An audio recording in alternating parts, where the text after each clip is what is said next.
and no evil. Where's everybody? Yeah, good question. They come on Sundays. Okay, ready? Okay, bow. Okay, salute. So Mara, you might as well stand right here because the camera's going to be right on you. See? Oh, okay, that was a joke, right? No, You want me to get way in the... No, stay there. Yeah. Okay, ready? Did we bow? All right. 1, 2, 3. 1, 2, 3. 1, 2, 3. 1, 2, 3. 1, 2, 3. 1, 2, 3. 1, 2, 3. 1, 2, and stop. To the side, 1, 2, 3. 1, 2, 3. 1, 2, 3. 1, 2, 3. 1, 2, 3. 1, 2, 3. 1, 2, and stop. Okay, hands up. Reach down. 1, 2, 3. To your right, 2, 3. To your left, 2, 3. Center. Inhale. Exhale. Hands up. Reach down. 1, 2, 3. To your right, to your left, center. Inhale. Exhale.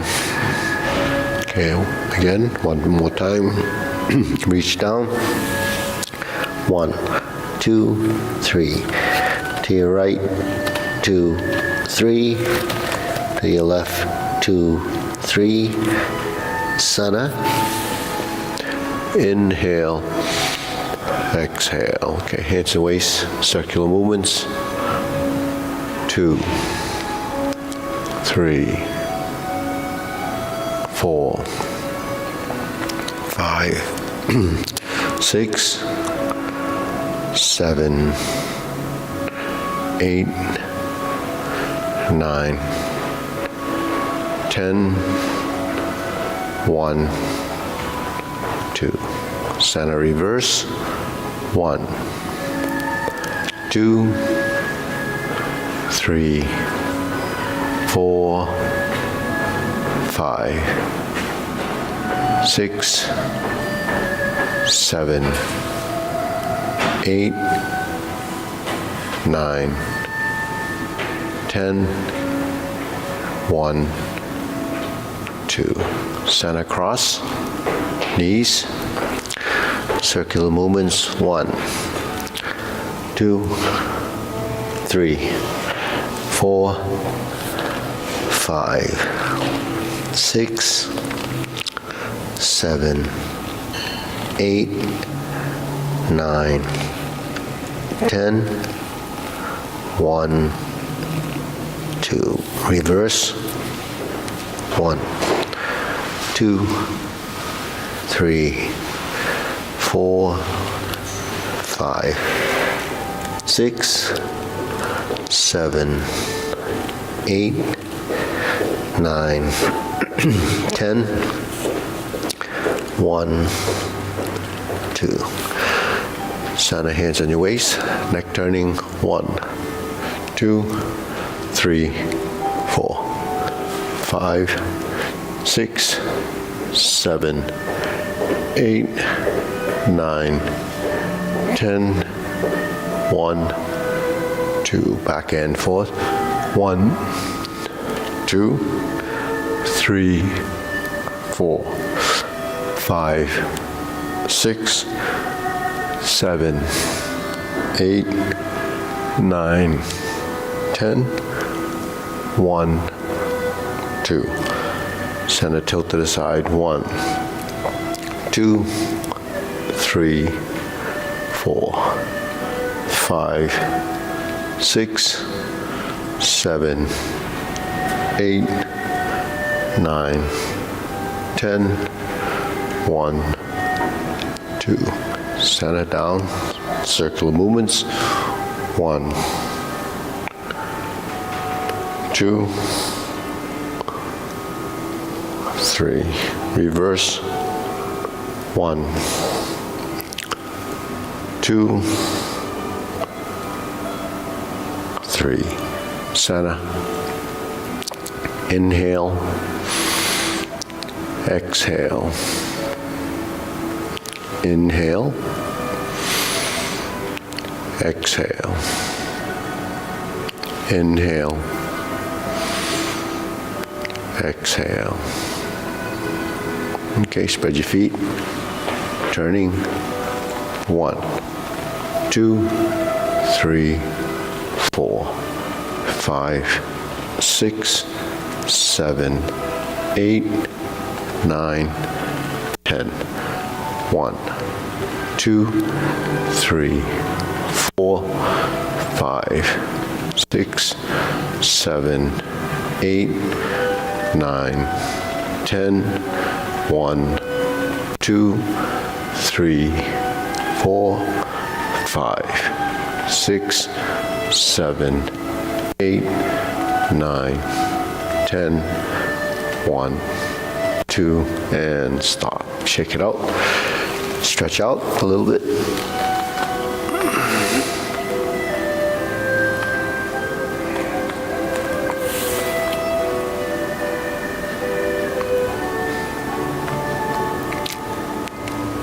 Switch.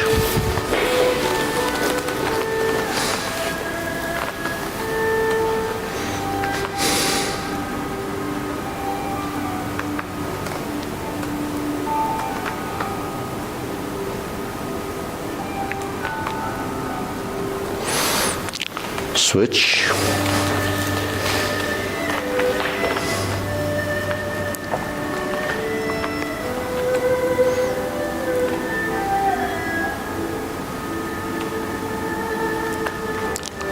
Switch.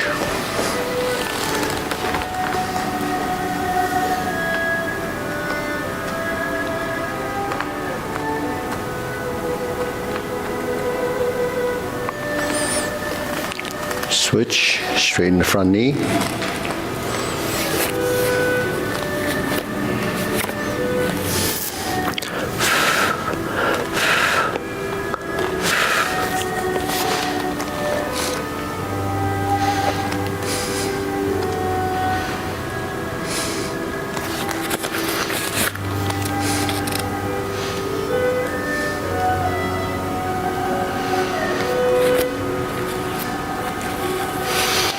Switch.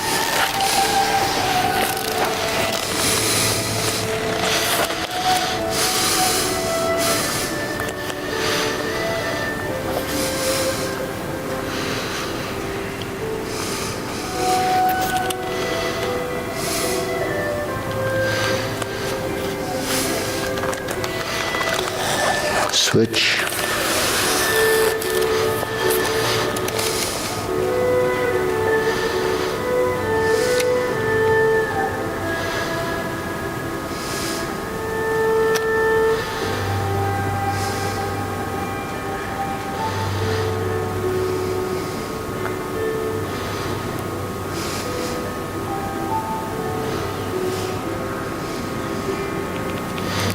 Switch.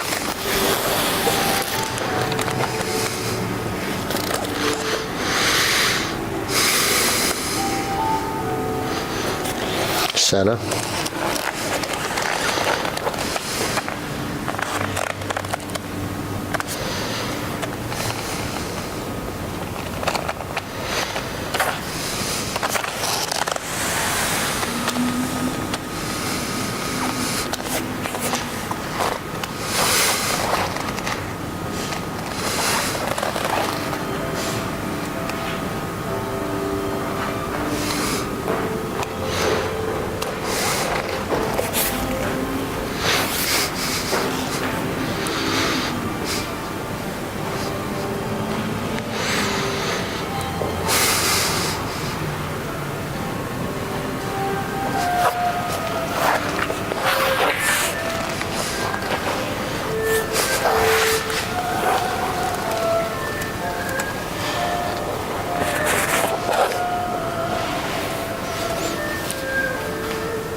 shake it out.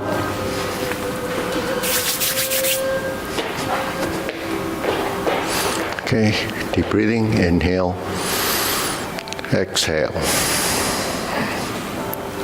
Inhale, exhale. Inhale, exhale. Okay, hands in waist, shoulder roll.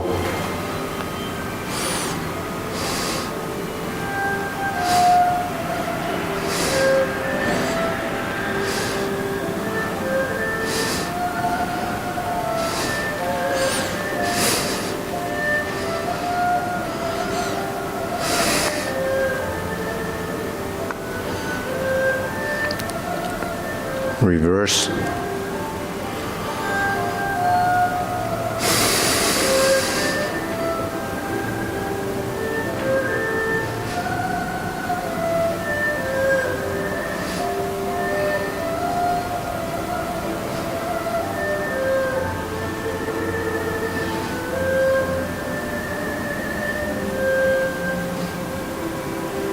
And center. Okay, press.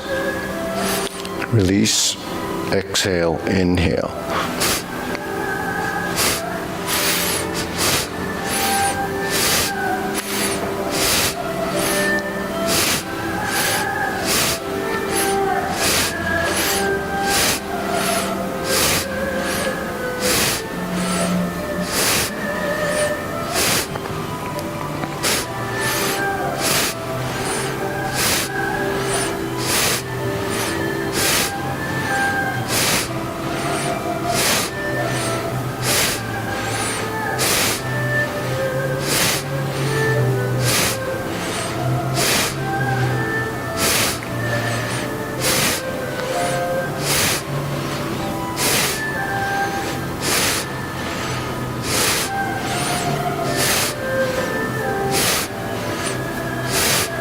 And stop.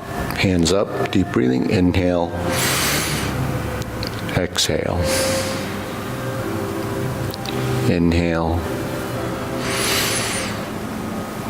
exhale. Inhale, exhale. Okay. Elbows and knees.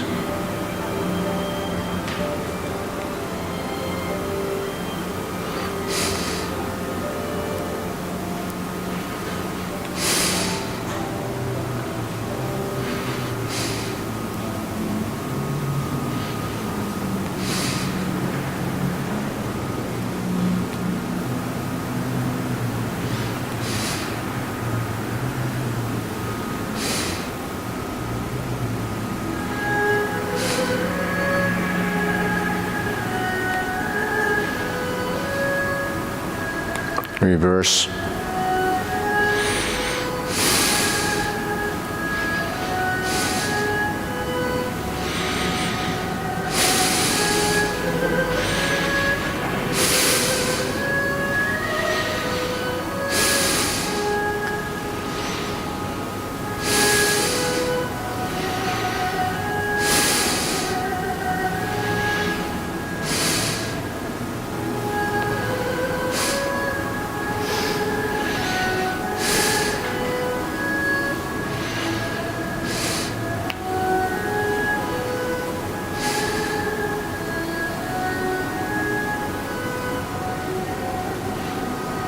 Okay, palms down.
And stop. Okay, shake it out.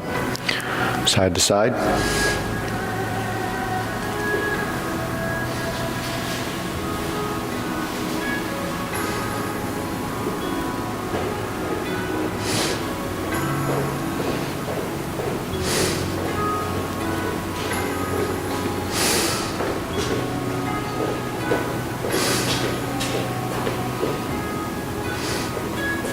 Okay.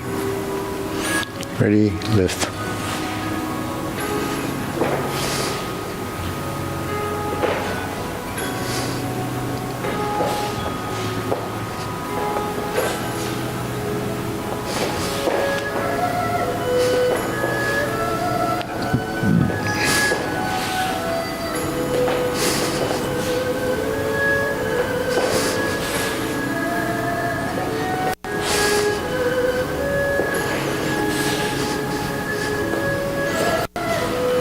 Okay, insert needle.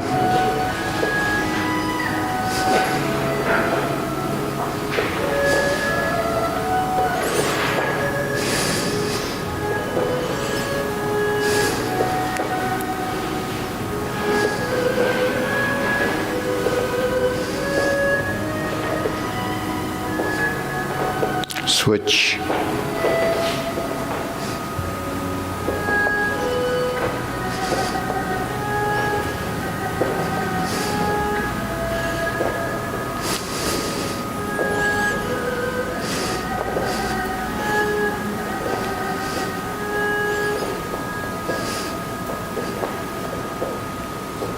And center. Okay. Leg swing.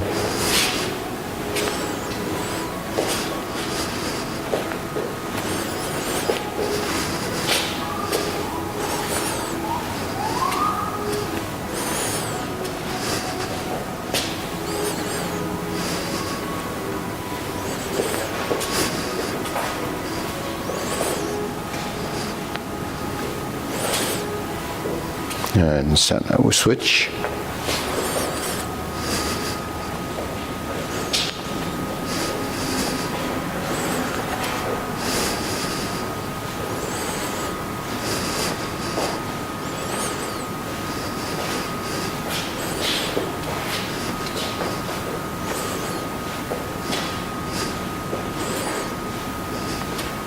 And center. Side to side.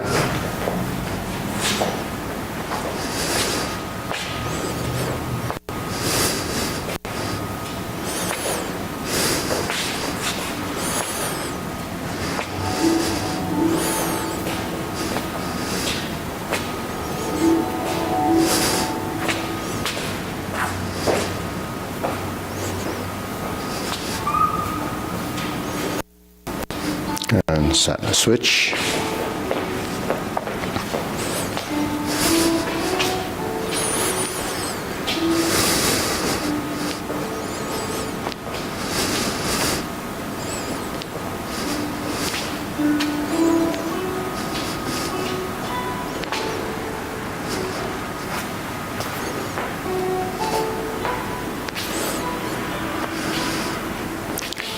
And center. Okay, shake it out. Deep breathing, pull in.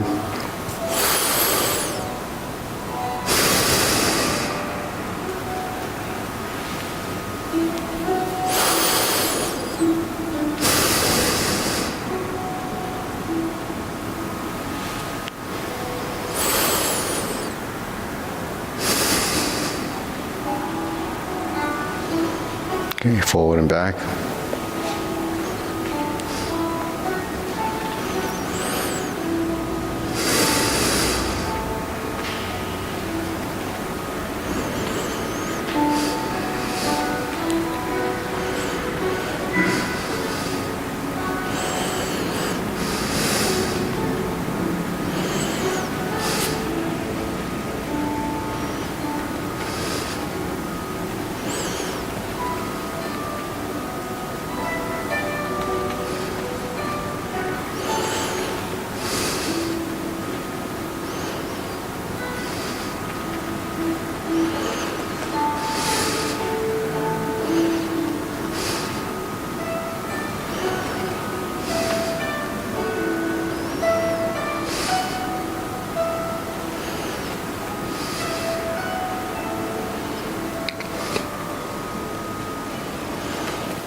Switch.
Okay, center. Open and close.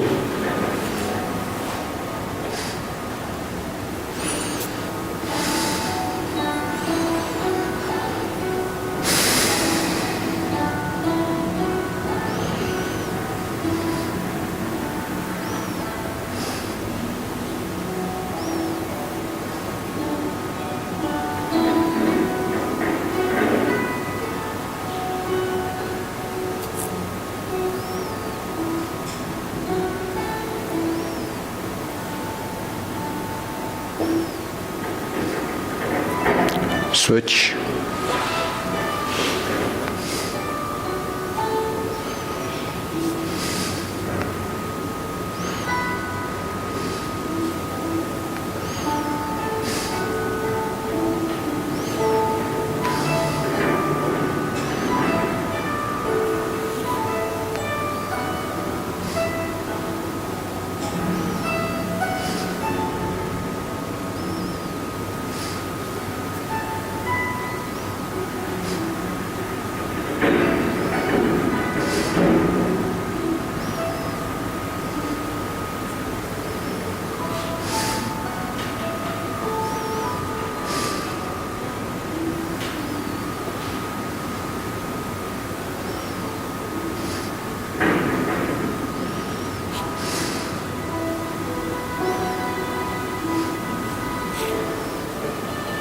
Okay, center.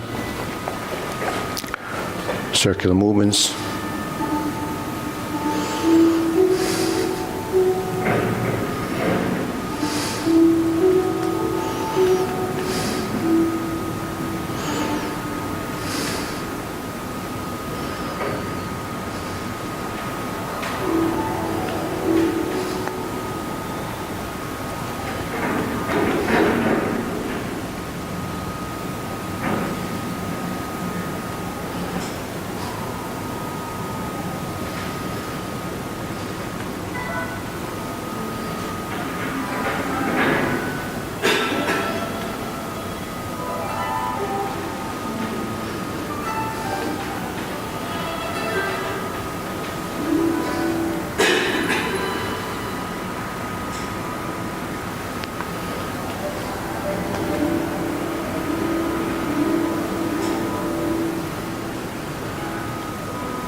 Okay, lower hoop.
Okay, shoulder height.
Elbows down.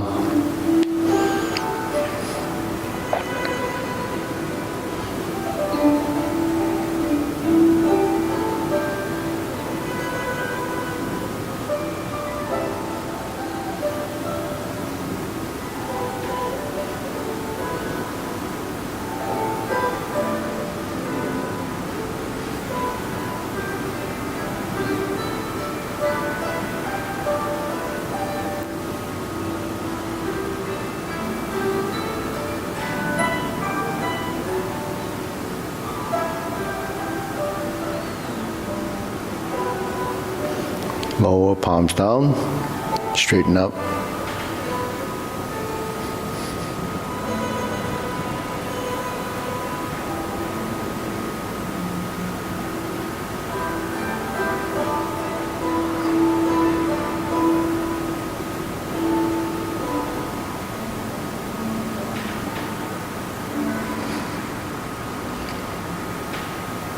Extend.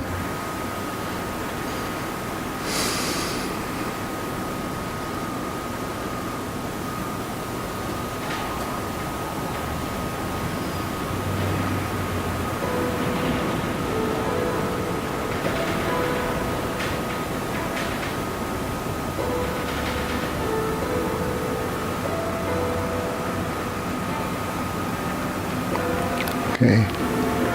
Inhale.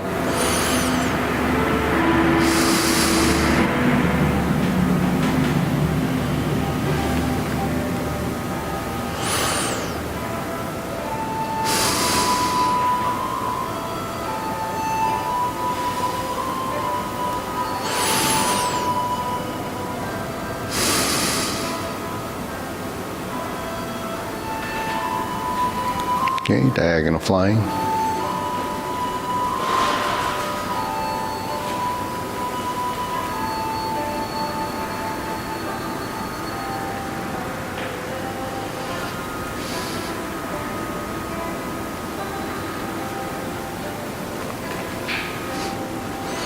Okay, closing.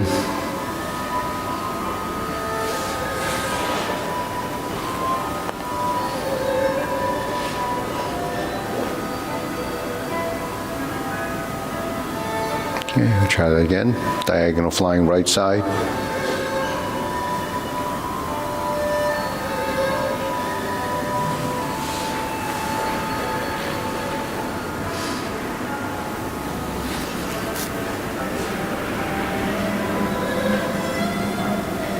Okay, diagonal flying right, left side.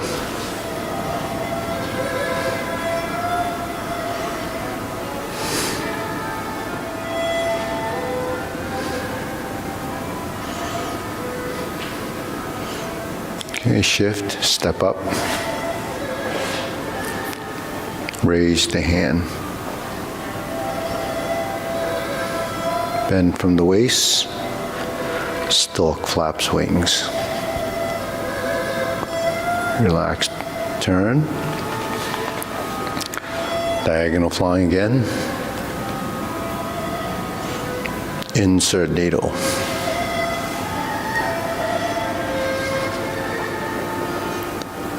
Fan to the back.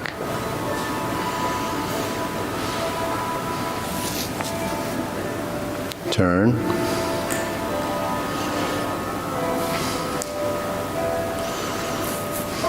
Parry and punch. Turn, diagonal flying.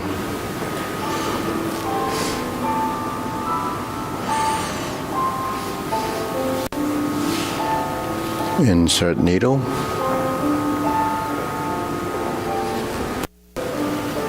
Adjust your feet. Fan to the back. So this arm should be extended. Yeah, it's not like this. Turn, parry and punch.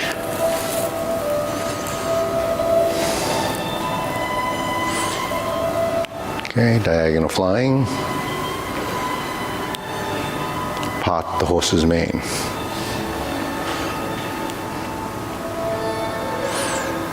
Toe out, step up. Part the horse's mane. Not brush, nay, part the horse's mane, so it's just like silk reeling.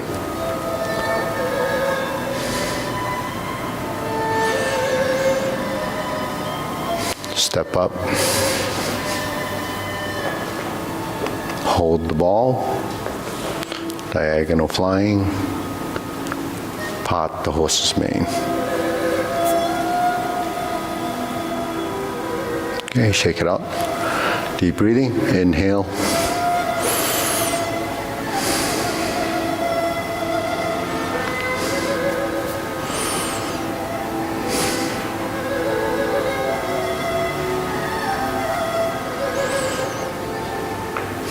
Cloud hands.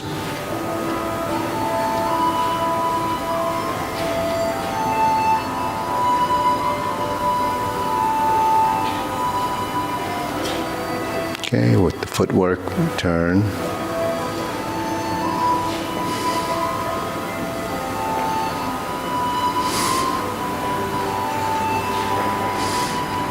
Single whip.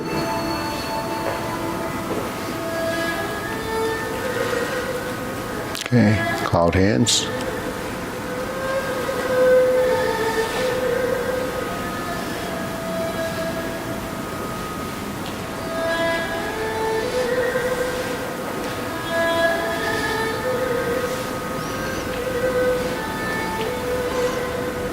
Single whip.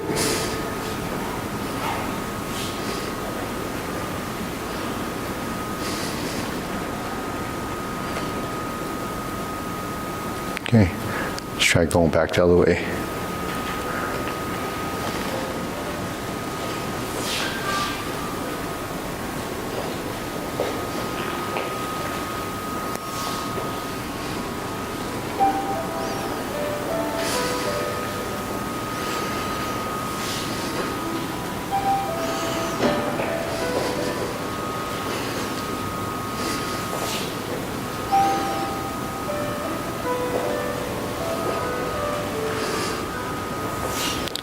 Single whip. hold the ball, reverse, diagonal flying. Part the horse's mane, step up,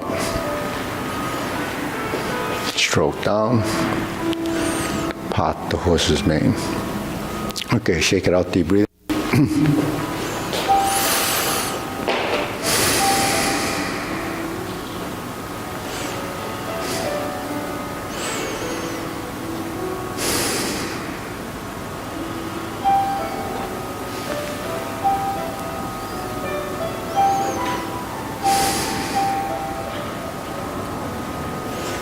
Okay, carry tiger to the mountain.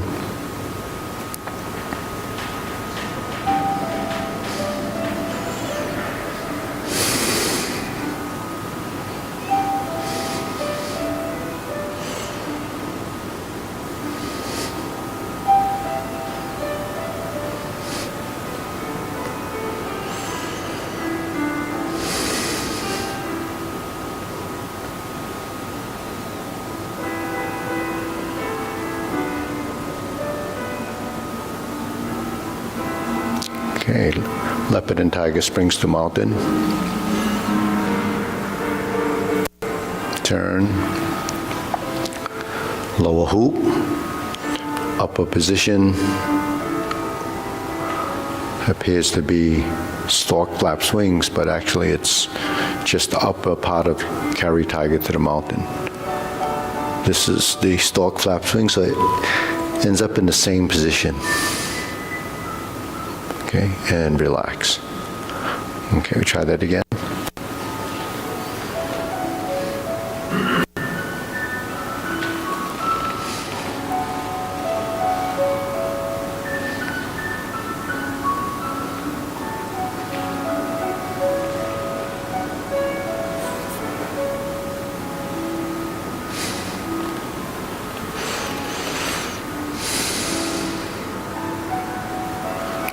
Turn.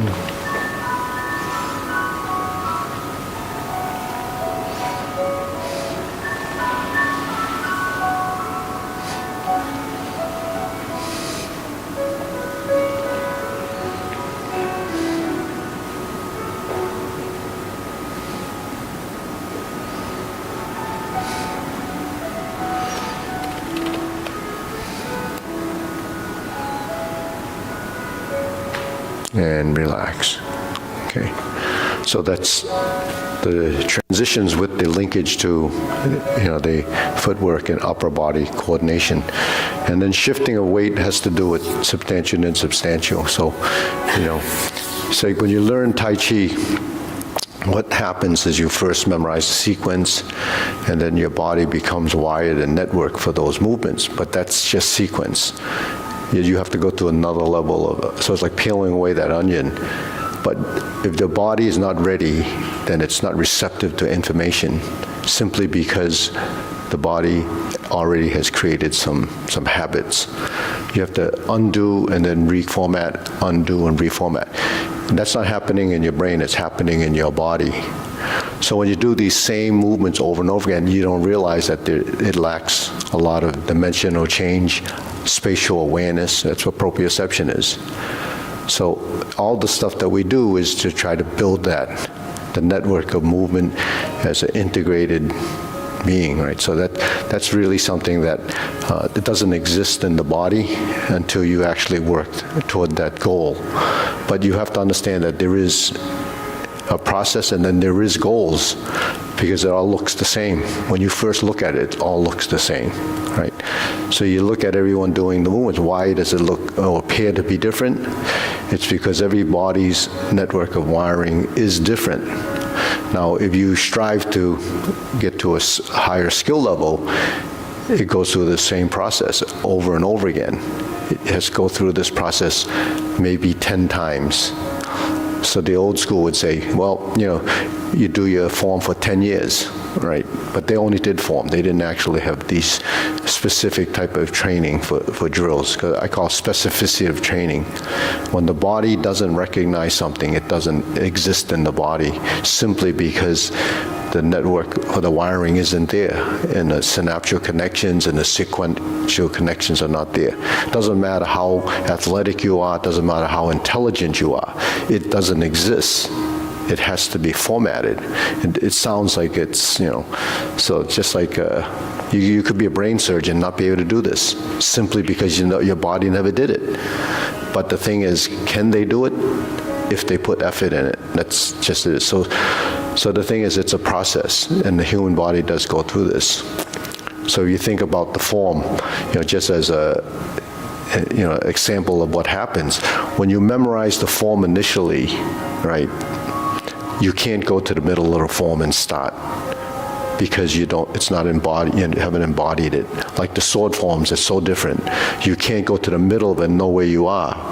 You have to go from the beginning through the sequence to the end, to the beginning, to the end, to the beginning, to the end. That's really pure memory from trying to do it.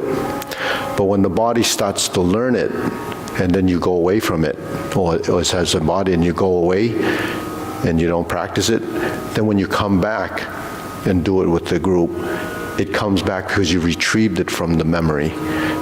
That memory comes from the movements in the body. So when we go through these exercises, because we know what the next movement is from the sequential learning that we've built over time, then you can just go to that and then do it and repeat it and replicate the motion.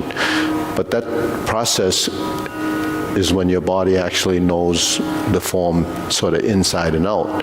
But if you don't know it inside and out, you have to go to the beginning and start from scratch, and then, okay, that's what happens now. So that's that formatted memory that you did as a beginner, as a novice. But as you progress, you can go to any part of the form and know what's going to happen. Just like when we do the long form, we go through we skip the first set of cloud hands, and then we go into the kicks, and we go into this, or we take it wherever we decide to go into, we know it. A new person can't do that. They get lost because you don't know which single whip you're in, because it's, the memory's only in that order.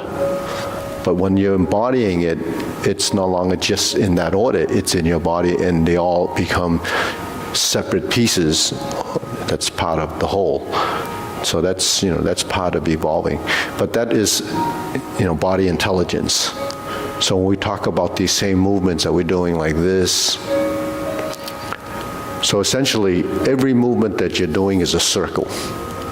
But can we differentiate in one circle from the other, right? When you make a circle with your finger, it's like that. If you make it with your wrist, it's like that. From the elbow, it's like that. From the shoulder, it's like that, right? So those are circles. The size of the circle is reference to your body. The plane of movement is depending on where you're facing. So can you track these movements with the proprioceptive sensory system and your understanding through the visuals and body positioning and so forth? It's probably a stage that even happens. So when we look at cloud hands, right, it's this movement. And we offset the timing, it's this movement. But cloud hand isn't really that. Cloud hand, you move, you turn.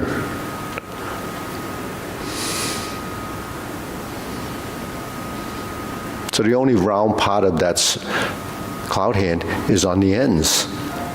The rest of it is horizontal because you don't actually move.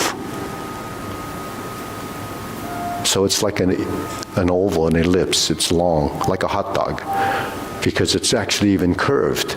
When you make a cloud hand movement, it actually goes from here. It's not flat. If I did a true line, it would be out here, and I would try to do this. That's a true line, right? Because but actually it's curved, it's round. And you say, well, where's the roundness? It's here, right? No, but when you turn like this, then your spine is the new rotation from what you spin off of, right? So now you have a two-dimensional movement. So then you think about movement in space, it's actually three-dimensional. So that's where our body gets confused and the brain doesn't pick up on that, because we don't know the three dimensions of those movements. But actually you have multi-dimensional because each part of your Each component is doing in itself a rotation. Because if you didn't rotate your forearm, you wouldn't be able to go up and down, and you wouldn't be able to make this circle. Because when you get to this point, it's that you're done. That's the end of the movement. So you have to turn your wrist in order for the forearm to recreate the motion. So that's the learning of a motion. But we don't pay attention to those things because all we do is copy the movement, and we think we know it, we think we understand it, right? That's, now, silk reeling is something that's multidimensional, and all you're doing is a circle and a circle, right? So the two circles are this, right?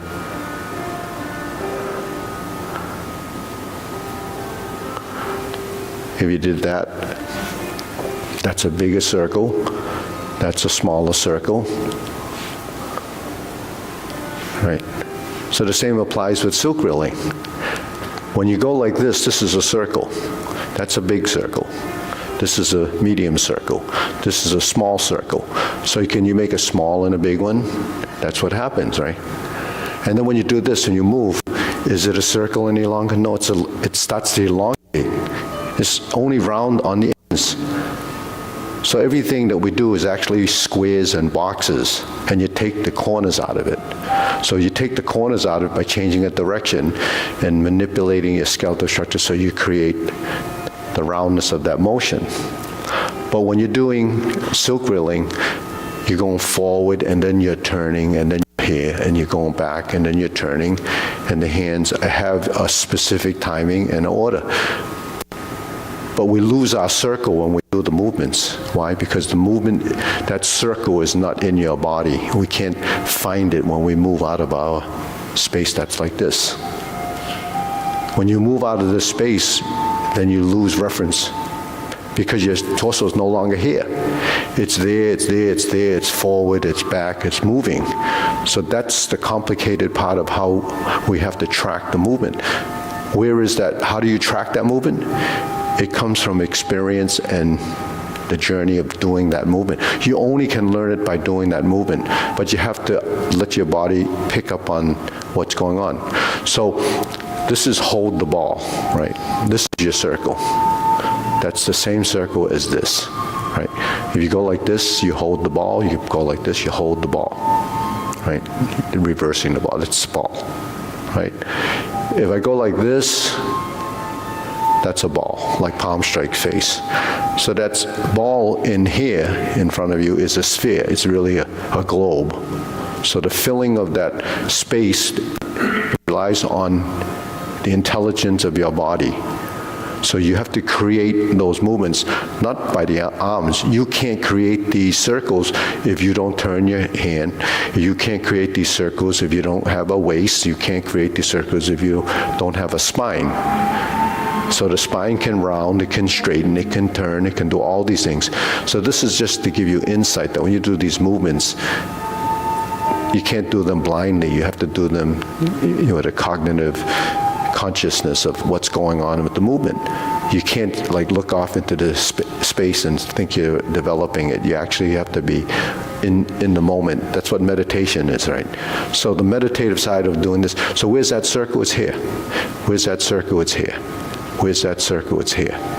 That circle never leaves you because you're working off of your own body as a reference. So when you do silk reeling and I'm here and I do this movement and I'm turning my body, at what point do I leave my center? It never leaves my center. Because if you look at the movement, it's always balanced and generated from different parts of the space. If you only rely on your arms to work through the movement, then your body is dysfunctional in the sense that it doesn't know it. So then your body has to learn that. The only way to learn it is to do it. You can't think it through simply because the network of the wiring is it. Because everything I'm talking about, you understand, but you can't get it to happen. So that's the sort of the complicated part of learning something like Tai Chi or any form that requires spatial awareness. So when we're doing these movements, nothing is unnatural, nothing is something that our body hasn't experienced. This is just the arms. This is silk drilling without the legs. This is silk drilling without the turn. Once I turn, it looks different. But if you actually capture this motion, you'll have diagonal flying, you'll have part the horse's mane, you'll have the upper movement for J lady work shuttle. That's the spatial intelligence you need to do Tai Chi forms that have, aesthetics, structure, body mechanics, supporting the shifting of the weight, solid and empty, passive and active. All of these are concepts that's inside these simple movements, but can we understand it day one? It doesn't happen. It's actually, time and involvement. Your body has to learn to do it. And probably the only reason why I have this understanding is because I do it 50 times a day or a week. I'm always doing it. So if you're always doing it, and if you've done it for 30 years, it's going to be different from a person that's doing it once or twice a week. And then it's out of your mind, out of your psyche, and then you come back and you do a few movements. And so that's the difference. Teachers or instructors that do this all the time, that are actually doing it, because there's a lot of teachers, a lot of instructors that don't do it. They do it when the class is doing it, but you can't actually develop that.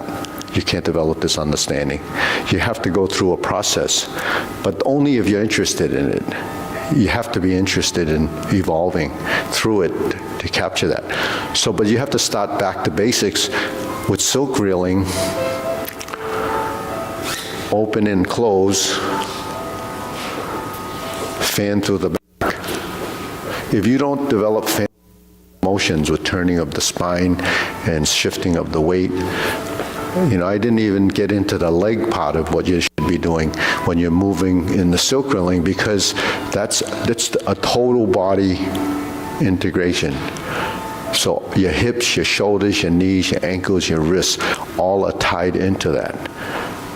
So it's just, so that complexity of motion is what the real benefit is, because it influences how you think, what you memorize, how you memorize.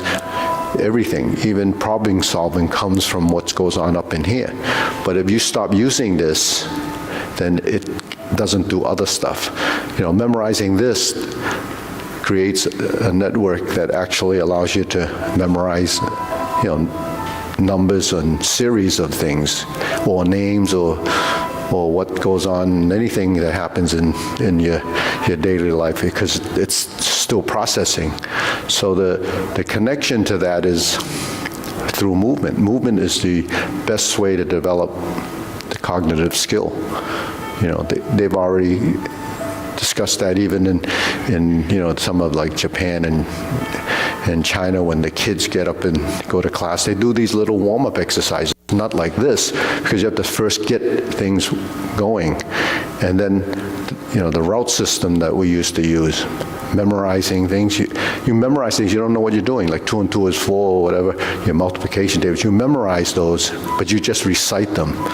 You don't understand what it really means as a little kid until you actually put 2 and 2 together and you find out that there's 4. Then it starts to make sense.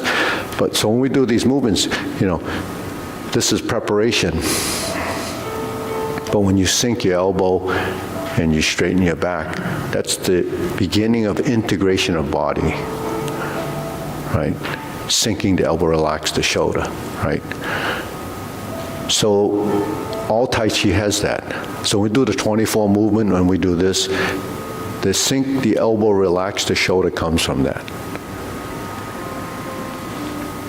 But you can't sink the elbow, relax the shoulder naturally if your spine doesn't turn and you doesn't know when to come back to center, so that when it starts to go out, that there's a natural alignment.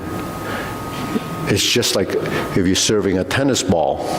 If you turn your back and you just go like this, you're going to damage your shoulder and you're going to develop tennis elbow, mainly because of the stress that you put on your joints trying to forcefully hit something that hitting in the wrong plane of motion.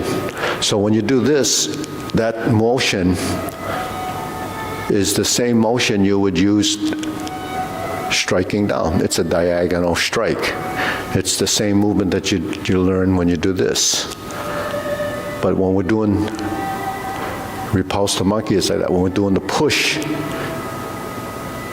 and the turn, and then here sinking the elbow is this. When we do the 24 movement, we finish repulse to monkey, and we sink the elbow, it's here. So sinking the elbow is a constant, right? So Jasmine, you learned this form, 24 movement, back when you were in Beijing, right, or in school. Do you learn it? Yeah. So, well, they teach it as a gym activity in Beijing now, anyways. But when you go to center, here's your center. If you can't find your center, it's because the body doesn't track it. So that's brush knee is this. This is same push. It's like a breaststroke if you're swimming. It just comes over the top, and then the body turns, and then you turn, and then you turn. So it's movement in space, but you have the range of motion in the shoulder.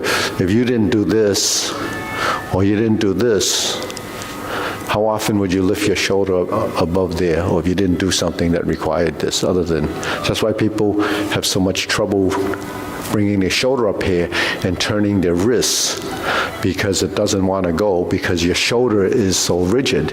And what's that rigidity in the shoulder from? From the conditioning of what everyone thinks was, a fitness thing, is you're doing a lot of curls or a lot of bench presses and a lot of lifts. So all that does strengthen the muscles, but it doesn't strengthen rotary motion unless you don't turn when your hands are like this. They don't turn. They lift and they use a group of muscles, and that's what you're training. So this is going to be tight and strong. So when you go up into space, it's holding and supporting this. It's not doing anything other than that, and not letting you tip over and fall. So that's rigidity, right? So is that good for what we try to do in movement? It's actually a conflict in motion. When we bring our arms up like this and swing, right? And I've brought this up before. It says most people bring their arms up there like this. Why is it like that? Where's the natural position when your hands are up? It's here. Because if you hung yourself off that bar, like everybody does, unless you're a gymnast, you're not hanging yourself off the bar like that. That requires different muscles. When you hang off a bar like this, that's how you hang, because your clavicle has to relax to let you hang with gravity. If you can't hang with gravity and you're resisting it, then your shoulders will get tired. So it's as simple as that, but who pays attention to that, right? So that's why when we're doing these movements, if you can understand just a simple circle, then that actually evolves. Okay, so let's go through paradigm form, and then we'll go through the 24, all right? Ready, preparation?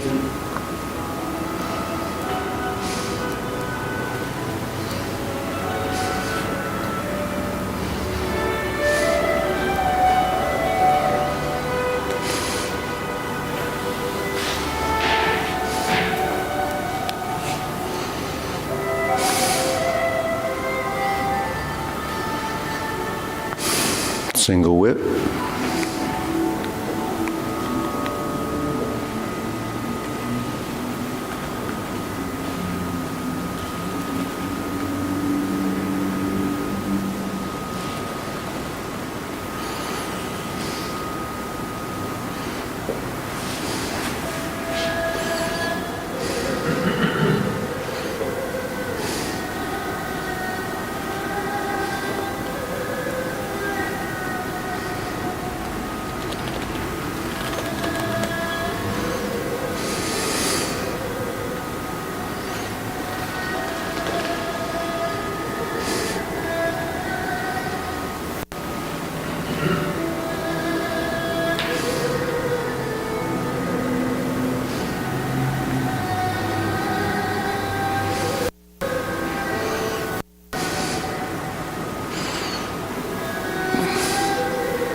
Single whip.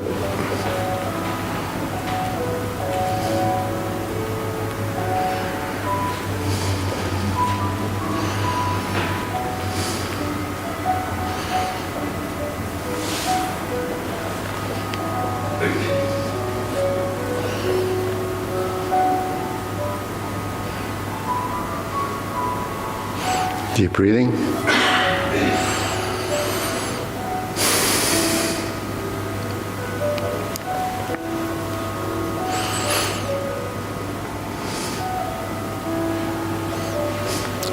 Okay, Mara, quick question.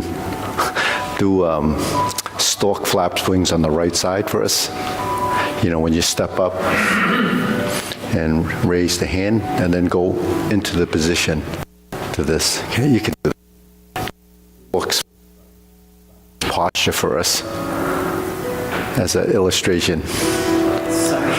You know, when you step up in the form and you press and then you go up and raise the hand and then you bend and do that whole series for us so that, yeah, just... You're going to panic me. No. Okay. Yeah, okay, you try it. Stork, yeah, from there, yeah. Press forward, lower the hand as you... That's up. Okay. Are you trying to get to the point where you're supposed to lower your heel? No, just not that much detail.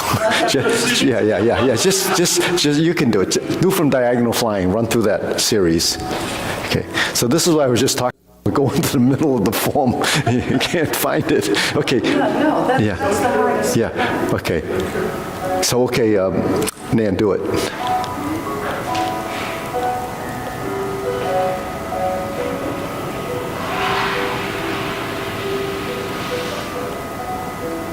Okay, you see that? Yeah, You that's it. watch that, right? Right, yeah. So what happens to the arms? Happens to the arms when you step up and you raise your hand and you bend down, you turn, and then the lower hand comes up with the other hand. It doesn't do this. That's double weighted, and that's not how it does, because sequential, it's orderly, one follows the other. So the one side is passive, one side is active. It doesn't go down and then you're like that. That's like, novice would learn. This is stork flaps wings. You go down and you put your hands here and you go up like that. There's no rotation. It has to be done this way.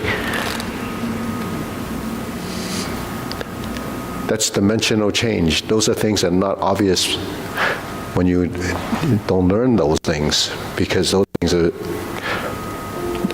reviewed over class, over time. So you have to understand. So the other thing is, when you go up and you bend, your arm is straight. It's straight because you're doing this. It doesn't fold until you turn into your arm, and then you move, right? So this is a control factor, but it's also active, passive, solid, and empty, avoiding double weightedness. So Tai Chi is not a dance. It's actually a training format that has to be followed and abiding these specific rules. Vertical spine, shifting of weight, I call it geometry of position, direction.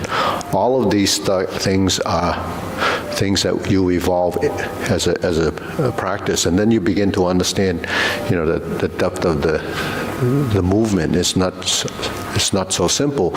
It's something that we have to be aware of. If you're studying Tai Chi and you're doing it for decades, these are things that are important, because you can't evolve beyond the novice stage by not knowing this type of information. It applies to this, it applies to Kung Fu, it applies to everything that you do that requires functionality and principle. You can't break those principles and then think that it's going to be okay. It's not. Double-weighted is a fault. Right, double-weighted is, everyone thinks it's in the legs, but it's in the arms, it's in the body. Every movement has this concept of balance and motion. So you have to pull it together as a physical understanding after you direct it from your own mind. So if the mind is giving it the wrong information, then the body is going to be misled. And then the feedback that it gets, and if it's not consistent, the feedback is going to be inconsistent, so the body will never know what a final position is, what a center line is. It's as simple as that, but it's as complicated as that. Okay, so let's try 24, right? We'll start the feet like this. So that's why they open like that, because shift the weight, hold the ball, part the horse's mane.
Here's your grasp the sparrow's tail.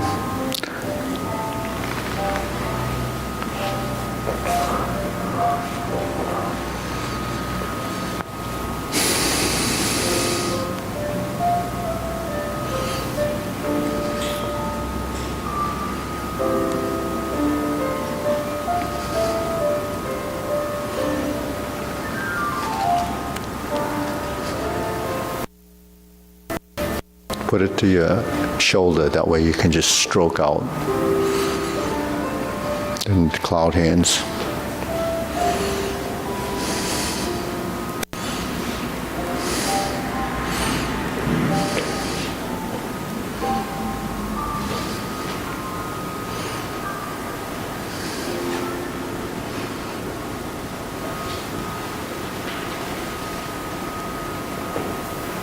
You follow Nan.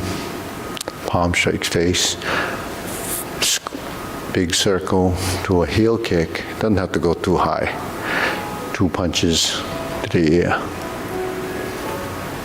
Scoot down. Heel kick. Yeah, okay, we'll do a heel kick. So just do it.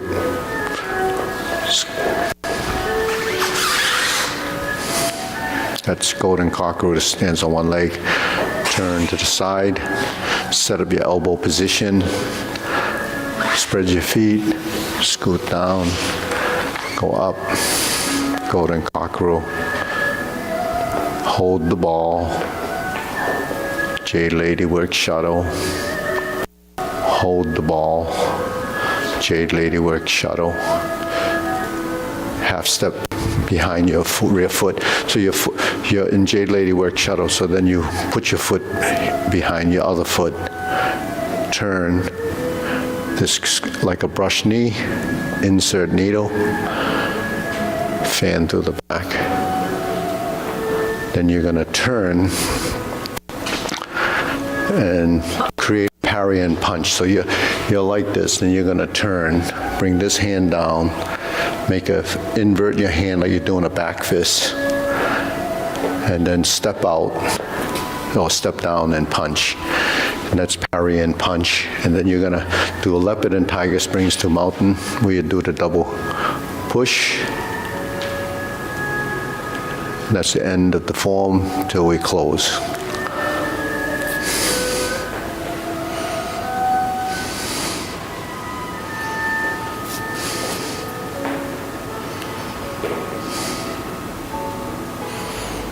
So we use vertical and horizontal as starting positions for a lot of movements. Hold the ball is sort of the initial fundamental setup. So that's just the hold the ball position. So this is one on the other side. So you part the horse's mane that leads off of that. So that's part the horse's mane. You have, okay, diagonal fly, that's part the horse's mane. No, okay, from here, when you pass through to here, this is the brush knee position. So passing through, strum the lute sort of, and then to the rear. And then here's your vertical as you flip it to the rear, and then folding. So to brush knee and repulse the monkey, the elbow goes toward the ear and then pushes down like it's coming off the top. The lower hand does the same as all the other forms, a brushing down and a push. Okay, so repulse the monkey starts from here instead of here. So, and you fold, and then you aim it toward top hand.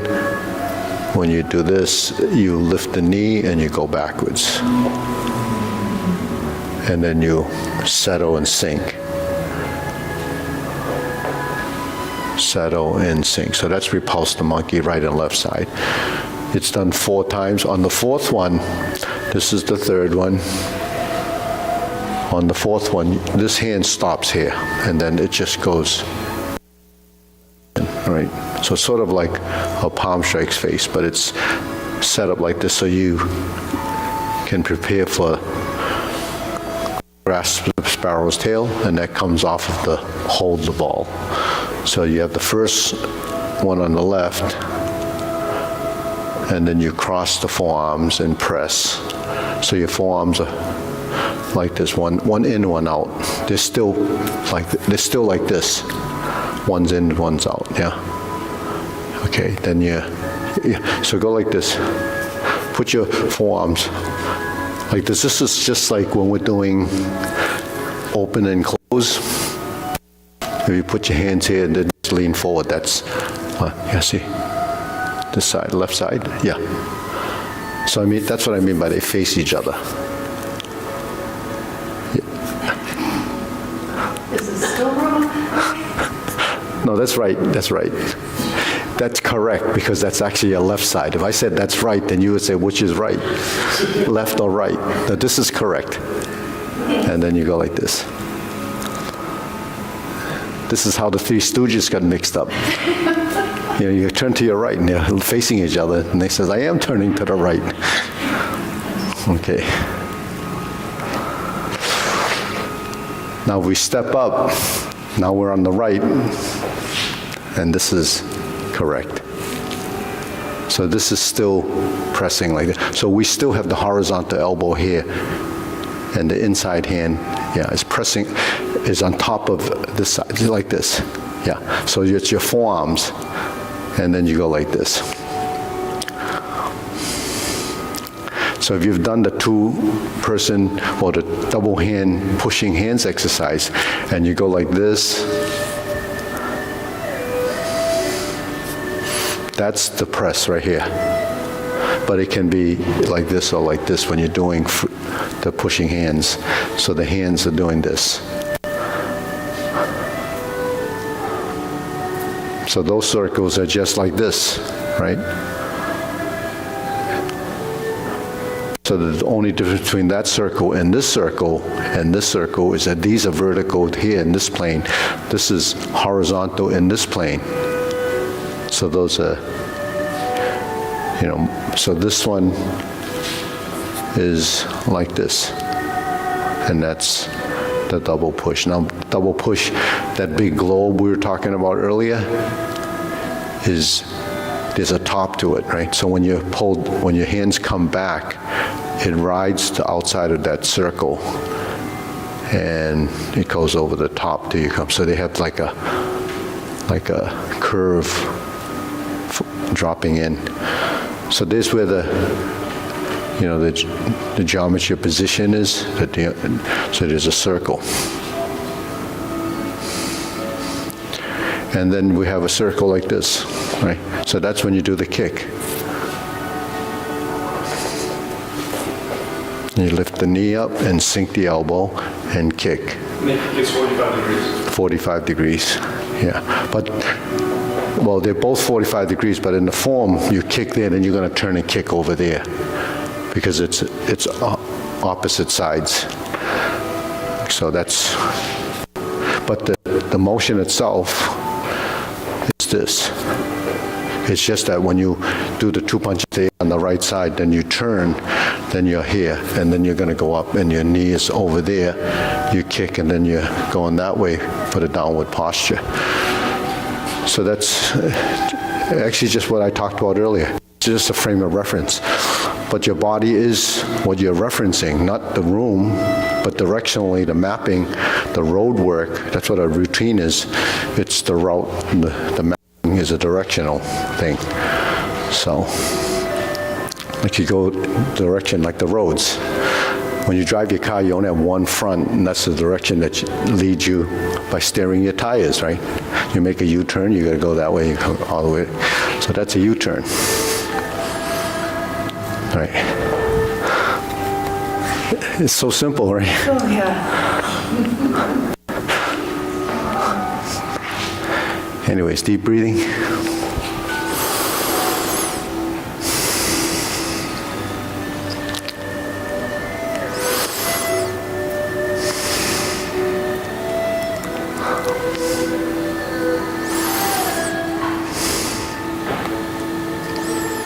Any questions? I have a question about the way I've been doing this in the wrong way all these years. When we do grasses versus tail, I think I've been coming way too low. Where in the torso is that circle?